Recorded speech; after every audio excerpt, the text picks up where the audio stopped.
One thing I learned from watching her in other interviews and stuff is that you seem extremely okay and comfortable and satisfied being single. Like more so than I would imagine the average person would be able to get to be.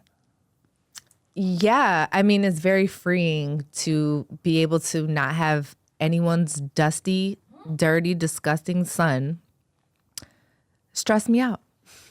It feels really good. I don't have that. I have no one's son stress me out. Like, I'm literally on my own time, my own schedule. I get up, I can who I want, I can lay what I want, I can go to the movies with who I want, I can do whatever the I want, and no one is holding me back from anything. So I enjoy that. But you could be like her and end up in a relationship with someone who brings nothing but positivity to your life, right? I thought you were going to say negativity. No, absolutely not. It's opposite day.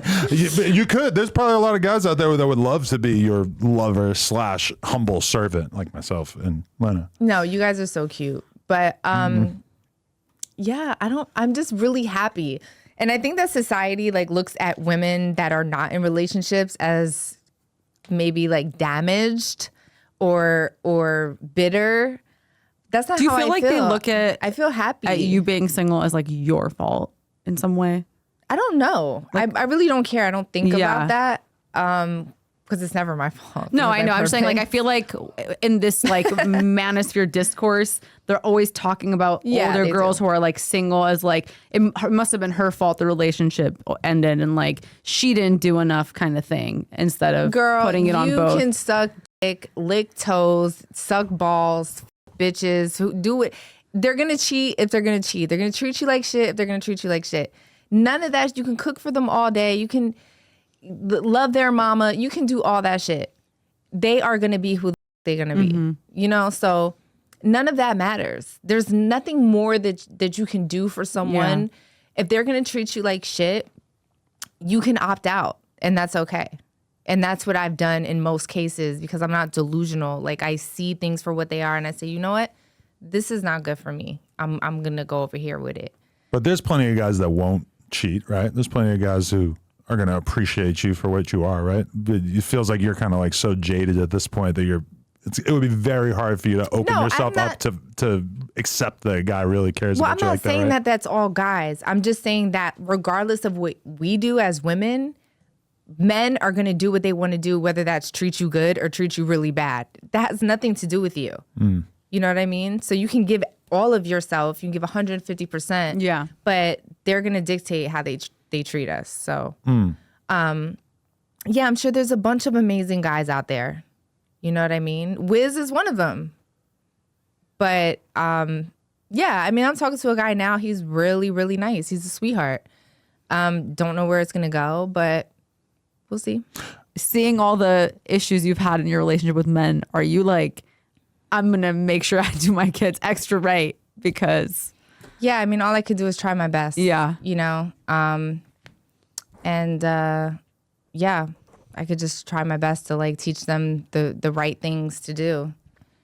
And I wouldn't say that I actually had bad luck because I don't want to beat myself up for being like an empathetic, loving person and trusting someone. I don't want to ever lose that, you know, That's because true. I genuinely know how to love. I just picked people that just couldn't love me back. And that's just what it is. That's heavy. Have you ever cheated? Never. Really? In none of your relationships, even when you were much younger? Not one. I've never, ever been a cheater. Never. And all my boyfriends know that. Like, they all know. All my exes know. Like, maybe that's what makes them want to cheat on you, is that they know that there's no likelihood of you doing it back. Maybe. Is that how it works? No, is that how it works? Is it a game of going back and forth? That's why I'm not cheating on you, is because I'm scared you'll do it to me. But you have. Yeah, back in the day. You always say that like it never happened. But I'm saying like our relationship now versus our relationship 8 years ago is like, yeah, there's a pretty massive difference. This is our 7th year of a relationship. But anyways. No, Sure. I think that people cheat because they want to cheat. Yeah. I don't think there's a reasoning behind it, right? Because people will always say, well, like, this guy has access to so many women. I have unlimited access to Yeah, it's true. like wherever I want it. I can go like this through my phone and I can three different guys a day if I want to, right? So don't think because I'm a woman that I can't. I just choose not to. So you can choose to not be a cheating, lying asshole, right?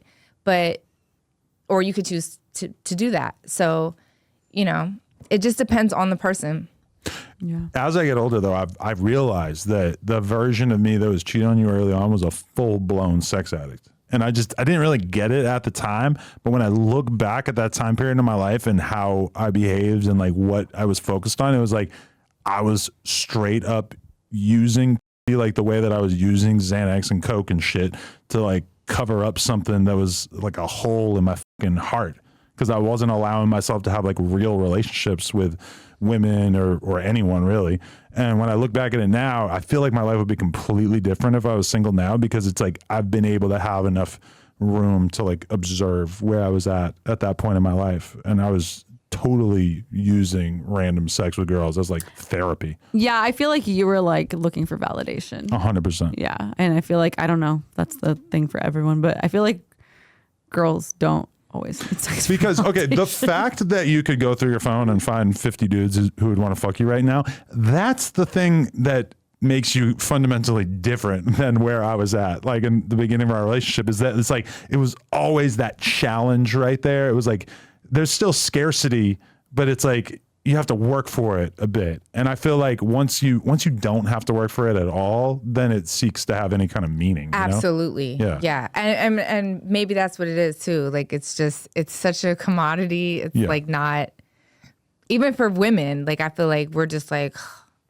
We know you want to fuck us. It's okay. yeah, it's like, oh my God, there's no challenge. There's no nothing like, let's have like an intellectual conversation. Are you smart? Can you teach me something? Like, what are you into? Yeah. Like, Because, okay, dick is just like in a boring. different universe, if I was a dude trying to rizz you up, it's like I would have to be primarily focused on everything besides just making it obvious I want to have sex with you.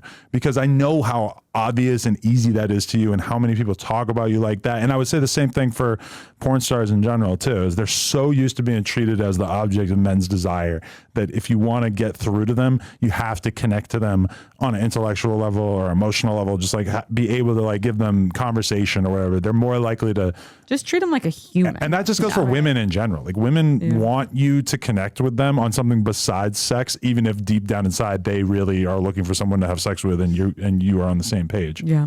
You're never gonna get pussy by just telling a girl how bad you want to fuck her. Yeah, for sure.